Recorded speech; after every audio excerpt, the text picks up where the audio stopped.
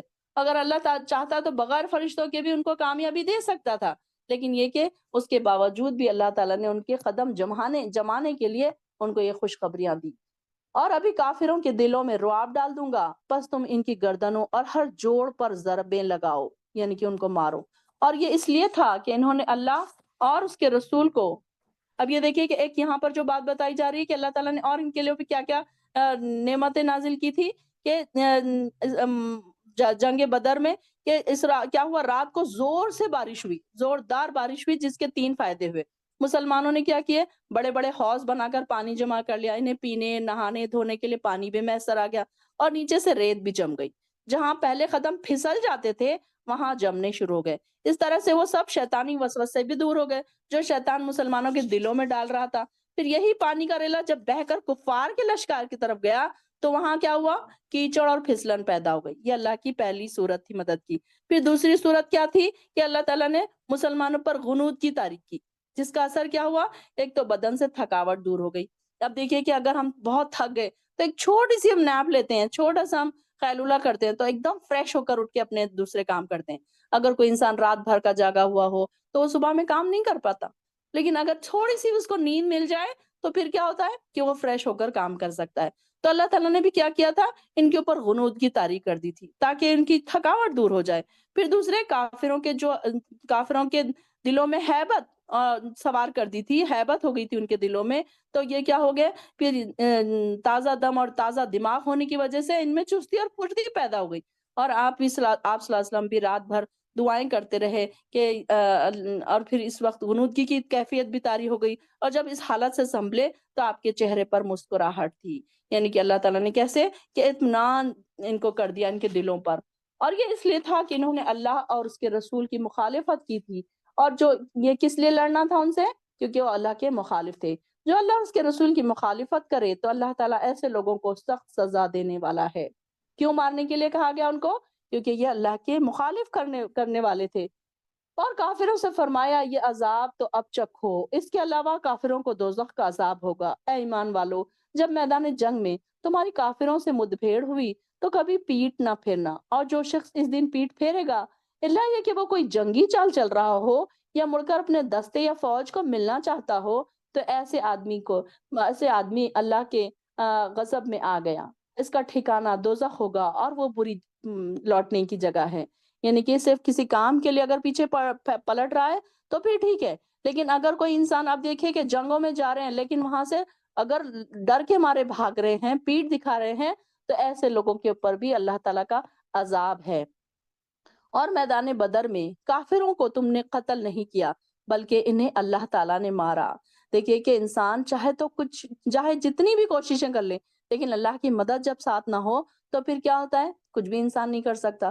کہ جنگ بدر میں کیا ہوتا تھا کہ ایک انسان ایک کافر اگر ایک مسلمان کے تلوار کے نیچے آتا تھا، ابھی وہ تلوار اوپر ہی کرتا تھا تو وہ جو کافر ہوتا تھا وہ تڑپ تڑپ کے مر جاتا تھا، اور اس کے چہرے پہ، اس کی پیٹھوں پر چابک کے آگ کے نشان نظر آتے تھے کہ جیسے اسے کسی نے مارا۔ تو یہ کیا تھے، فرشتے ان کو مارتے تھے۔ تو یہاں پر اللہ تعالیٰ یہاں پر یہ بتایا جا رہا ہے کہ تم نے تو کچھ نہیں کیا، تم نے کوئی بڑا کام نہیں کیا، بلکہ اللہ تعالیٰ نے تمہاری مدد کی اور اللہ تعالیٰ نے انہیں مارا۔ اور جب آپ نے کافروں کی طرف ریت کی مٹھی پھینکی تھی تو وہ بھی آپ نے نہیں پھینکی بلکہ اللہ نے پھینکی تھی۔ اذ رمیتا ولکن اللہ رما ولیبلی المؤمنین، تاکہ کیا ہے کہ اللہ تعالیٰ مومنوں اپنی طرف سے مومنوں کی ایک اچھی طرح سے آزمائش سے گزارے۔ اللہ تعالیٰ یقیناً سب کچھ جاننے والا ہے۔ اب یہ جو دیکھیے کہ ریت کی مٹھی کا جو کرشمہ ہوا تھا میدان بدر میں، تو یہ اللہ تعالیٰ کی مدد کی چوتھی صورت تھی کہ جب جنگ پورے زوروں پر تھی، اس وقت آپ صلی اللہ علیہ وسلم نے کیا کیا، ریت کی کنکریوں کی ایک مٹھی بھر لی اور اسے کافروں کے لشکر کی طرف پھینک دیا، اور کیا، اس ریت کے ذرات کافروں کے آنکھوں میں جا لگے۔ اب یہ دیکھیں کہ کتنا دور دور ہوں گے وہ لوگ، لیکن یہ اللہ تعالیٰ نے کیسے یہ ذرات ان کی آنکھوں میں پہنچا دیے، اور یہ ذرات ان کی آنکھوں میں جا لگے جس سے وہ آنکھیں ملتے رہ گئے۔ اب دیکھیں کہ آنکھ میں اگر کوئی چیز چلی جائے تو انسان کو سامنے کا کچھ نظر نہیں آتا، تو انہیں کچھ سجھائی نہیں دے رہا تھا، اس طرح اللہ نے مسلمانوں کو موقع دیا کہ وہ کافروں کو قتل کر سکیں۔ آیت نمبر 18۔ مکہ والو، اگر تم فیصلہ ہی چاہتے ہو تو وہ اب تمہارے پاس آ چکا، اب تم باز آ جاؤ تو یہ تمہارے حق میں بہتر ہے، اور اگر پہلے سے کام کرو گے تو ہم بھی ایسا ہی کریں گے جو تب سب لوگوں نے جو تمہاری جمعیت نے کی تمہارے کچھ بھی کام نہ آ سکیں گے، اور کتنی ہی زیادہ، اور چاہے وہ کتنے ہی زیادہ ہو، یعنی کہ اگر تم لوگ گروپ میں بھی زیادہ ہے، لوگ بھی زیادہ ہے، اس کے باوجود بھی تمہاری جمعیت تمہارے کام نہیں آئے گی۔ اے ایمان والو، اللہ اور اس کے رسول کی اطاعت کرو۔ آیت نمبر 20۔ یا ایھا الذین آمنوا اطیعوا اللہ والرسول، صرف اللہ کی اطاعت ضروری نہیں بلکہ اس کے ساتھ ساتھ رسول کی اطاعت بھی ضروری ہے۔ کچھ لوگ کیا کہتے ہیں، اللہ کو تو مانیں گے، ہم رسول کو نہیں مانیں گے۔ کئی ہمارے ایسے فرقے ہیں جو اللہ کو مانتے ہیں لیکن رسول کو نہیں مانتے، کوئی رسول کو مانتے ہیں تو اللہ کو نہیں مانتے۔ تو یہاں پر دونوں چیزیں ساتھ ساتھ چلنی چاہیے، اور حکم سن لینے کے بعد اس کی انکار نہ کرو۔ وَلَا تَوَلَّوْا عَنْهُ وَأَنْتُمْ تَسْمَعُونَ، اس کو سن لینے کے بعد اس سے منہ نہ پھیرو، اور ان لوگوں کی طرح نہ ہو جانا جو کہتے تو ہیں کہ ہم نے سن لیا مگر وہ سنتے نہیں۔ كَالَّذِينَ قَالُوا سَمِعْنَا وَهُمْ لَا يَسْمَعُونَ، کہ کچھ لوگ کیا کرتے ہیں، سن رہے ہیں لیکن کچھ عمل ہی نہیں ہے۔ کہ ان کی مثال کیسی ہو گئی، لا یسمعون کی ہو گئی نا مثال، یعنی کہ سن رہے ہیں لیکن اب آپ دیکھیے کہ ایک بچے کو آپ کہہ رہے ہیں کہ پانی لاؤ، پانی لاؤ، وہ سن رہا ہے لیکن آپ کی بات نہیں مان رہا، تو یہ کیسی مثال ہے، سن تو رہا ہے لیکن اس کو مان نہیں رہا ہے۔ وہ سنتے تو ہیں لیکن مانتے نہیں ہیں۔ یقیناً اللہ کے یہاں ان کی مثال بدترین قسم کے جانور کی سی ہے، وہ بہرے گونگے لوگ ہیں جو عقل سے کام نہیں لیتے۔ اگر اللہ ایسے لوگوں میں کچھ بھلائی بھی دیکھتا تو انہیں سننے کی توفیق بخش دیتا، اور اگر وہ انہیں یہ توفیق دے بھی دے تو بھی بے رخی کے ساتھ پیٹ پھیر جاتے ہیں۔ اللہ اکبر، اللہم لا تجعلنا منہم۔ کہ یہ لوگ دیکھیں کہ یہ لوگوں کی مثال کیسی ہیں جو سن رہے ہیں۔ اب دیکھیں نا کہ ایک اینیمل کے پاس آپ جائیں، آپ بکری ہے، آپ کی پیٹ ہے، آپ یا پھر کتا ہے یا بلی ہے یا گھوڑا ہے، آپ اس کو ایک سٹوری سنائیں، اس کو بیٹھ کے اپنی ساری کہانیاں سنائیں، اپنی دکھ کی باتیں سنائیں، اس کے اوپر کچھ اثر ہوگا؟ نہیں ہوگا۔ تو بالکل یہاں پر بتائی جا رہی ہے لوگوں کی مثال، کہ کوئی بات ان کو سنائی جا رہی ہے، ہدایت کی طرف بلایا جا رہا ہے، جنت اور دوزخ کی باتیں بتائی جا رہی ہیں، لیکن اس کے اوپر کوئی ان کا ایمان ہی نہیں ہے، کوئی اس کو سن ہی نہیں رہے، اس کو سن کر کوئی عمل ہی نہیں کر رہے، لا یسمعون ہے وہ۔ تو ان ایسے لوگوں کی مثال ایسے جانوروں کی طرح ہے جو بہرے اور گونگے ہیں، جو عقل سے کام نہیں لیتے۔ جانوروں کا کیا کام ہوتا ہے؟ صرف کھانا پینا اور سونا۔ تو انسان بھی آج کیا ہے، انسان کچھ لوگ ایسے دنیا میں گزار رہے ہیں، اپنے آپ کو انہوں نے ایسے کر کے رکھا ہے، دنیا میں اتنا بزی کر کے رکھا ہے کہ بس کھانا پینا اور سونا، دماغ سے کوئی کام ہی نہیں، عقل سے کوئی کام ہی نہیں لیا جا رہا ہے۔ عقل اللہ تعالیٰ نے کیوں دی ہے ہم کو؟ تاکہ ہم اس سے کام لیں، غور و فکر کریں، تدبر کریں، ایمان کی طرف بڑھیں، تقوی حاصل کریں، ہدایت کے راستوں کو ڈھونڈیں، ہدایت کو پائیں۔ اس لیے اللہ تعالیٰ ہمیں عقل دی ہے نا، لیکن ہم ہدایت سے کوئی کام ہی نہیں لے رہے، عقل سے کام ہی نہیں لے رہے۔ تو اللہ تعالیٰ ایسے لوگوں میں کچھ بھلائی بھی دیکھتا تو انہیں سننے کی توفیق بخش دیتا۔ دیکھیے کہ جو لوگ ہدایت کی توفیق رکھتے ہیں، شوق رکھتے ہیں دل میں کہ اللہ تعالیٰ اگر انہیں دیکھتا کہ کوئی بھلائی ہے تو اللہ تعالیٰ خود ان کے لیے آسانیاں کر دیتا، لیکن اللہ تعالیٰ دیکھ رہا ہے کہ ان کے دلوں میں کوئی شوق ہی نہیں ہے۔ دیکھیے اگر ہمارے دلوں میں شوق نہ ہوتا تو ہم یہاں نہیں بیٹھتے۔ یہاں پر آپ سب کے دلوں میں کہیں نہ کہیں شوق تھا، عبادتوں کا شوق، ایمان کو بڑھانے کا شوق، اللہ تعالیٰ کو راضی کرنے کا شوق، قرآن کو سمجھنے کا شوق۔ تو اللہ تعالیٰ نے دیکھے کہ آپ کے لیے کیسے راستے آسان کر دیے۔ اگر آپ کے دل میں کوئی ایمان نہ ہوتا، کئی لوگ ایسے ہیں کہ جن کے دلوں میں خواہش نہیں ہے، وہ صرف وربل ہی کہتے ہیں کہ آپ ہمارے لیے دعا کریں، ہمارے لیے آسانی ہو جائے تو ہم بھی اس کلاس میں آئیں، ہمارے ٹائم میں برکت دے دے اللہ تو ہم اس کلاس میں آئیں، بلکہ ان کے دلوں میں کوئی بھلائی ہے ہی نہیں، کہ وہ چاہتے ہی نہیں ہے کہ ہم آئیں اس طرف۔ تو اللہ تعالیٰ نے بھی پھر ان کو دور کر دیا۔ اگر وہ انہیں یہ توفیق دے بھی دیتا تو بھی بے رخی کے ساتھ پیٹ پھیر جاتے۔ اے ایمان والو، اللہ اور اس کے رسول کا حکم مانو، جبکہ رسول تمہیں ایسی چیز کی طرف بلائے جو تمہارے لیے زندگی بخش ہو۔ جب بھی آپ یہاں بیٹھے ایسی کلاس میں بیٹھیں تو اللہ کا بہت شکر ادا کیا کریں کہ اللہ تیرا شکر ہے، تیرا احسان ہے مجھ پر کہ تو نے مجھے ایسی محفلوں میں، ایسی نورانی محفلوں میں، ایسی ہدایت کی طرف بلانے والی محفلوں میں مجھے بلایا۔ اللہ میں تو کوئی چیز نہیں تھی، میں تو ناچیز تھی، مجھے تو کوئی سمجھ نہیں تھی دین کی۔ اللہ تو نے مجھ پر رحم کیا، اللہ تو نے میرے لیے راستے آسان کیے۔ اللہ کا شکر ادا کیا کریں کہ اللہ میں بہت اس بات کی شکر گزار ہوں، ہر روز آپ شکر ادا کیا کریں کہ اللہ میں اس محفل میں آئی ہوں کہ تو نے میرے لیے آسان کیا۔ اگر اللہ تعالیٰ ہمارے لیے نہ آسان کرتا، کئی لوگ ایسے ہیں کہ اللہ تعالیٰ نے ان کے لیے مشکلیں کر دی۔ کیوں؟ کیونکہ انہوں نے پسند ہی نہیں کیا اللہ کو راضی کرنا، انہوں نے پسند نہیں کیا اللہ کی محفلوں میں آنا، انہوں نے پسند نہیں کیا، تو اللہ تعالیٰ نے ان کو ان کے کاموں میں اتنا الجھا دیا، اتنا بزی کر دیا کہ وہ دن رات اس میں الجھے ہوئے ہوتے ہیں۔ آپ دیکھیں گے کچھ لوگ اتنے الجھے ہوئے ہوتے ہیں اپنے کاموں میں کہ ان کی زندگی ایک دم سٹریسفل ہوتی ہے اور ان کی کوئی سکون نہیں ہے ان کے کاموں میں۔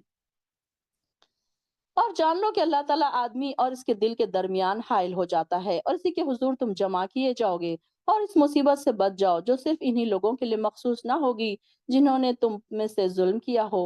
اور جان لو کہ اللہ سخت سزا دینے والا ہے۔ اور وہ وقت بھی یاد کرو جب تم تھوڑے سے تھے، زمین میں کمزور سمجھے جاتے تھے، اور تمہیں یہ خطرہ لاحق رہتا تھا کہ تمہیں کہیں لوگ کچک نہ لیں۔ اب یہاں پر اسلام کی جو ابتدائی دور ہے، جو مسلمانوں پر سختیاں جو آ رہی تھی، پریشانیاں جو آ رہی تھی، اس وقت کا ذکر ہو رہا ہے۔ یہ خطرہ لاحق تھا کہ لوگ تمہیں کہیں اچک نہ لے جائیں، پھر اللہ نے تمہیں جائے پناہ مہیا کی اور اپنی مدد سے تمہیں مضبوط کیا اور کھانے کو پاکیزہ چیزیں دی تاکہ تم شکر گزار بن جاؤ۔ پھر دیکھیے کہ اللہ تعالیٰ نے ان کے لیے راستے آسان کیے۔ پھر مدینہ میں ایک مسلمانوں کا ایک گروپ بن گیا، اور پھر اتنی مضبوط ہو گئی وہ کہ پھر سارے لوگ ان سے ڈرنے لگے تاکہ تم شکر گزار بن جاؤ۔ کیوں کیا اللہ تعالیٰ نے یہ ساری چیزیں؟ لعلکم تشکرون، کہ اتنے دیکھیے کہ اللہ تعالیٰ نعمت انسان کے اوپر کرتا جاتا ہے۔ کیوں؟ لعلکم تشکرون۔ پھر اللہ تعالیٰ ہمیں بھی شکر کرنے والوں میں بنائے۔ دیکھیے کہ ہم کتنے کم شکر ادا کرتے ہیں۔ ہمارے پاس 10 چیزیں ہونا تو 9 چیزیں ہوں تو ہم 10ویں چیز کے پیچھے روتے رہتے ہیں کہ یہ فلاں چیز نہیں ہے، فلاں چیز نہیں۔ بلکہ اگر آپ لوگ آبزرو کریں اپنی زندگیوں میں تو نعمتیں ہمارے پاس زیادہ ہیں۔ اس کے اگینسٹ اگر دیکھیں تو کوئی چیز بہت ایسی ہے کہ جو کم ہے اور نعمتیں بہت زیادہ ہیں، تو انسان نعمتوں کی طرف کم دیکھتا ہے، اور جو اس کو نہیں ملا اس کی طرف زیادہ دیکھ کر روتا رہتا ہے کہ مجھے فلاں چیز نہیں ہے، مجھے تو اللہ نے یہ دیا ہی نہیں ہے۔ تو ناشکری، ہر وقت ناشکری۔